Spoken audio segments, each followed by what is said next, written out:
WWF की एक report के मुताबिक पाकिस्तान दुनिया के उन 10 ममालिक में शामिल हैं जो कि इंतहाई मौसमी तब्दीलियों और माहौलियात का शिकार हो चुके हैं और उसकी वजह से मानसून में ज़्यादा बारिश है जबकि गर्मियों में सख्त हीट वेव का सामना रहता है। और इस साल 1960 के बाद से अब तक की सबसे ज़्यादा बारिशें हुई हैं। वफाकी वज़ीर बराए मौसमियाती तब्दीली शहरी रहमान साहिबा का कहना यह है कि सैलाब ज़दा इलाकों में मानसून में अब तक 1100 मिलीमीटर बारिश हो चुकी है जिससे 60 अजला के 30 मिलियन लोग मुतासर हुए हैं। लेकिन पाकिस्तान वो वाहिद मुल्क नहीं है जहाँ पर पिछले कुछ अरसे से ज़्यादा बारिशें और सैलाब आते हैं। दुनिया में बहुत से ममालिक में पाकिस्तान से ज़्यादा बारिशें होती हैं, सैलाब भी आते हैं, लेकिन पाकिस्तान के बरक्स कई ममालिक ने अपनी गलतियों से सबक सीख कर अगली दफ़ा के लिए बेहतर लाया अमल इख्तियार किया। अब उनमें हम कुछ मुल्कों के हवाले से बात करते हैं। सबसे पहले किसका जिक्र करें जी? अल्बानिया का जिक्र कर लेते हैं। अल्बानिया जो कि गुज़िश्ता 15 सालों से सैलाब की जद पर रह चुका है और 2010, 2011, 2015 और 2017 में बदतरीन सैलाब का सामना कर चुका है।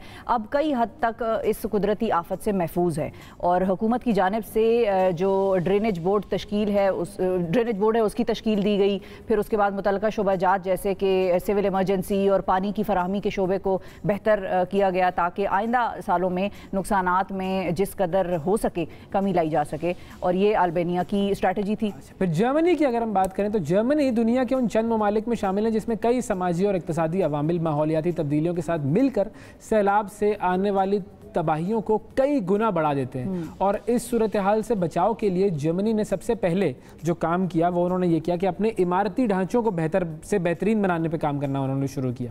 फिर पानी के शदीद दबाव में भी नुकसान कम से कम हो, वजह उसकी ये थी। और उसके बाद फिर हुकूमत ने बड़े पैमाने के डैम्स और आबी ज़खायर के तामीरी जो काम थे उसको फ़रोग़ दिया और इस तरह उसकी वजह क्या थी कि ज़्यादा से ज़्यादा पानी को स्टोर किया जा सके। तो अब उनकी स्टोरेज कैपेसिटी भी बढ़ चुकी है और सैलाब भी वहाँ पर जो है वो कम हो गए। बिल्कुल। अच्छा, फिर इंडोनेशिया की अगर हम आपको बात बताएं तो इंडोनेशिया का जो दारुल हुकूमत है जकार्ता, उससे 13 बड़े दरिया बहते हैं जिसके बायस पूरा मुल्क और बिलखुसूस ये शहर जो है जकार्ता पिछले 30 सालों में सैलाब का शिकार रहता आया है, जिसके नतीजे में तकरीबन 3000 गाँव मुतासर हुए। और इससे बचने के लिए इंडोनेशियन हुकूमत की क़यादत में कई इक़दाम लिए गए जिनमें पानी का बहाव ज्यादा होने पर दरियाओं का रुख दूसरी जानिब मोड़ देना सरे फहरिस्त है। यानी कि किसी तरफ से पानी आ रहा है और अगर लग रहा है कि आबादी आगे है तो वो उस पानी का बहाव ही मोड़ देंगे। इसके साथ साथ कई नए कैनाल्स भी बनाए गए जो कई किलोमीटर लंबे और कई फिट गहरे हैं ताकि ज्यादा से ज्यादा पानी जेर जमीन रह सके। तो ये एक और स्टोरेज का मैकेनिज्म है। बिल्कुल। अच्छा, फिर हॉलैंड और बेल्जियम में 1953 में हौलनाक समुद्री सैलाब आया था और डच कौम ने उससे सबक सीखा। हर वो जगह जो सतह समुद्र से नीचे थी वहाँ पर बंद बनाना शुरू किए और आज हॉलैंड की जो वाटर मैनेजमेंट की जो काबिलियत है उसको दुनिया तस्लीम कर रही है। फिर हम बांग्लादेश की बात भी कर सकते हैं। हमारा नेबर जी, पड़ोसी से थोड़ा सीख लें। बांग्लादेश मतलब शायद ही ऐसा कोई सैलाब हो जो बांग्लादेश जो है उसका दुख ना समझ सकता हो। जून 2022 में आने वाले जालिम सैलाब के नतीजे में तकरीबन पूरा मुल्क ही उनका ज़ेर आब रहा और 7.100 जो मिलियन लोग हैं वो मुतासर हुए। 230 दरियाओं के संगम पर मौजूद ये मुल्क जो है हर तरफ से पानी के शिकंजे में है और काफ़ी कोशिशों के बाद वहाँ के रिसर्चर्स ने ये नतीजा अखज़ किया है। वो इस नतीजे पर पहुँचे हैं कि माहौलियाती तब्दीली से पहले भी बांग्लादेश सैलाब की जद पर रह चुका है, मगर इनके बड़ों ने हाथ पर जो है हाथ नहीं रखा कि भाई बैठ जाएं। कश्तियों के जरिए काम इन्होंने जारी रखा और इसके साथ साथ हर थोड़े फासले के बाद एक तालाब या नदी बनाई गई ताकि जो फालतू पानी है या जो नुकसानदेह हो सकता है उसको वहां पर स्टोर किया जा सके। तो ये एक और मिसाल है, काम भी आएगा, बिजली बनाएंगे, मुख्तलिफ चीज़ों के काम आएगा। तो ये एक और मिसाल है कि जहाँ पर डैम्स की, बंदों की ज़रूरत जो है वो इस खदशे से हमें बचा सकती है। अच्छा, फिर तहकीकात में ये बात भी सामने आई कि एशिया सबसे ज़्यादा सैलाब से मुतासर होने वाला खित्ता है और गुज़िश्ता 25 सालों में सैलाब से होने वाली अमवात में से आधी 50% अमवात जो हैं वो एशिया में हुई हैं। दुनिया में सैलाब से मुतासरा 15 ममालिक की फहरिस्त में पाकिस्तान का नंबर 5वां है। पहले नंबर पर भारत है, फिर दूसरे नंबर पर बांग्लादेश है, फिर चीन और वियतनाम और उसके बाद पाकिस्तान है। लेकिन ये तमाम ममालिक मईशत में पाकिस्तान से कई दर्जे जो हैं वो बेहतर है। अच्छा, अब ये तो कुछ केस स्टडीज़ है ना जो आप ले सकते हैं। चाइना की इसके अलावा केस स्टडी बहुत ज़्यादा इंपॉर्टेंट है। चाइना ने बहुत बड़े बड़े डैम्स बनाए, बहुत बड़े बंद बनाए और उनके जो है वो सैलाब के जो मामला थे उसको उन्होंने फिर कंट्रोल किया। अच्छा, बहुत सारे डैम्स तो जिनमें पाकिस्तान में भी काम हो रहा है, अब जो शुरू हुआ है लेटली, उनमें भी चीन जो है हमें मुआवनत फराहम कर रहा है। तो ये एक बहुत अच्छी चीज़ है। इसी के हवाले से क्योंकि खेतों की तबाही बहुत ज़्यादा होती है तो किसानों का भी नुकसान होता है, और फिर जब वो फसलें तबाह हो जाती हैं और उन फसलों का जो सामान है, जो अनाज है, पूरी अनाज है, उस पे पलना है, नहीं आता मार्केटों में, तो वहाँ पर शॉर्टेज हो जाती है, उसकी वजह से प्राइस इंक्रीज हो जाता है। इस वक्त हम बात करेंगे चेयरमैन ऑल किसान फाउंडेशन सैयद महमूद बुखारी साहब हमारे साथ मौजूद हैं। अस्सलाम वालेकुम महमूद साहब। बहुत शुक्रिया बुखारी साहब, बहुत शुक्रिया बुखारी साहब, आपने वक्त निकाला। सबसे पहले तो अगर हम आपसे ही ये पूछ लें कि आपके इलाके में सैलाब की क्या तबाहकारियाँ हुई हैं, और फसलों के हवाले से अगर आप ख़ास तौर पर हमें बता सकें, क्योंकि फसलें तैयार थी और फसलें जो है वो अब तबाह हो गई हैं, अरबों का नुकसान हुआ है किसान को। जी शिफा, मेरा तो पूरा पाकिस्तान ही मेरा इलाका है। मैं तो पूरे पाकिस्तान का दुख और दर्द रखता हूँ, और बुनियादी तौर पर यकीन करें कि आज का प्रोग्राम जो है वो इतना खूबसूरत प्रोग्राम आप लोगों ने किया है, इस पे मैं आप लोगों को खिराज तहसीन पेश करता हूँ। आज मजा आया कि आज पाकिस्तान की बात हो रही है, पाकिस्तान के लोगों की बात हो रही है, उनके दुख की बात हो रही है। और जो अभी आप और अवैस बात कर रहे थे, ये किनको आप सुना रहे थे, किन लोगों को सुना रहे थे?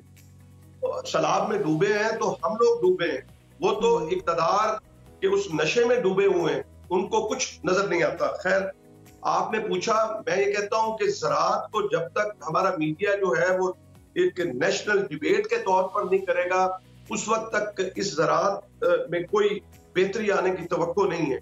आपने पूछा कि फसलें तबाह हो गई, आप बलूचिस्तान को ले लें तो बलूचिस्तान तो मुकम्मल तबाह हो गया। आप सिंध को ले लें तो सिंध की 70% जो है कॉटन जो है वो खत्म हो चुकी। आप पंजाब को ले लें और खैबर पख्तूनख्वा डेरा इस्माइल खान से लेके आप डेरा गाजी खान और आगे रहीम यार खान और डेरा बुख्ती तक रुझान तक जो है, ये मगरबी पट्टी जो है ये पूरी पानी के अंदर डूबी हुई है। और इसमें कौन कौन सा अनाज शामिल है बुखारी साहब जो तबाह हो गया, जिसकी अब शॉर्टेज हम आएंगे फेस करेंगे? किसान सबसे ज्यादा जो है वो उसमें मुतासर हुआ है। किसानों के घर मसमार हुए, किसान जो है वो मौत के मुंह में गया, किसान जो है वो उसके मवेशी बह गए, किसान ने जो अपने बच्चों के लिए जो खुराक रखी हुई थी साल भर की, वो जो है उनसे छिन गई। और किसान इस वक्त इतने कर्ब और परेशानी के अंदर मुब्तला है कि मैं आपको बयान नहीं कर सकता। मैं ये कहता हूं कि 3 चीजें हैं, एक रेस्क्यू है, रिलीफ है, और उसके बाद जो है रिहेबिलिटेशन।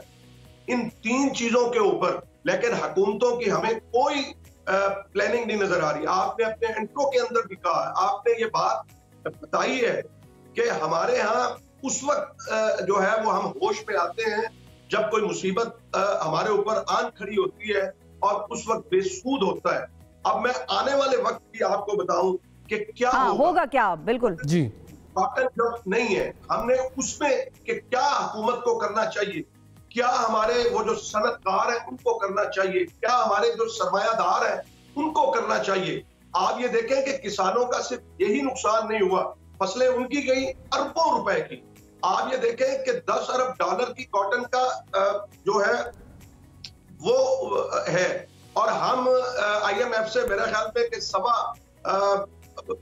अरब जो है 2 अरब या इस तरह से लेते हैं। बिल्कुल, हमने अपने साथ खुद किया है। मैं कहता हूं कि हुकूमत तो वो साहिल पे खड़े हो, तुम्हें क्या गम, चले जाना, मैं डूब रहा हूं, अभी डूबा तो नहीं। अब बात ये है कि ये मीडिया ने अब उठाया, मीडिया को भी चाहिए था। मैं तो जुलाई से डूब रहा था, मैं कर्ब में था, मैं परेशानी में था, मुझे मीडिया से भी गिला कि मीडिया ने भी जो है वो इधर उधर की जो बातें हैं जिसका कोई हमें फायदा नहीं है। कोई कहता है मरियम बुरी है, तो कोई कहता है कि इमरान खान बुरा है, तो कोई कुछ कहता है, उससे कुछ मुल्क को मिलने वाला नहीं है। मैं ये कहता हूँ आने वाले वक्त के लिए आप तैयार रहिए। ना आपके पास गंदम, देखे गंदम की काश्त होती है अवैस नवंबर के अंदर जी। आज मैं चीफ सेक्रेटरी साहब से भी मिला और सेक्रेटरी एग्रीकल्चर पंजाब के साथ भी मीटिंग हुई। मैंने कहा कि अभी आप ऐलान करें वरना गंदम नहीं मिलेगी। देखे हमसे 2200 रुपए लेके आज 4000 रुपए तक गंदम का रेट है। ये हुकूमत की रिट है। ये जो सरमायादार या जो स्टॉक करने वाले हैं, हुकूमत का शिफा ये हाल है कि उनको उनको कुछ कह नहीं सकती। आज खाद नहीं हमें मिल रही किसान को। मैं ये कहता हूं कि जो किसानों की फसलें तबाह हुई हैं उसमें प्राइवेट सेक्टर आए, मिसाल कपास है, एप्टमा आए आगे, और वो आके किसानों के साथ हमदर्दी करे। उनकी सनत इससे वाबस्ता है, वो बाहर के किसान से जो जाके लेता है, सरे मुबादला खर्च करता है, मुल्क का भी नुकसान करता है, वो रजिस्टर्ड करे लोगों को, कॉटन ग्रोअर को, कि अगर 1 करोड़ 1.5 करोड़ गांठ हमारी जरूरत है पाकिस्तान की, तो वो उसके मुताबिक किसान को फैसिलिटेट करे।